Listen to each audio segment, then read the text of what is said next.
You ask Tiger to solve. This deals with linear equations with one unknown. The final result is x equals -6. Let's solve it step by step. Simplify the expression. Group like terms. Simplify the arithmetic. Group all constants on the right side of the equation. Add 8 to both sides.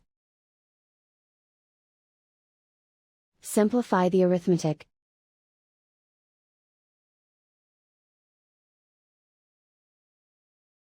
Isolate the x.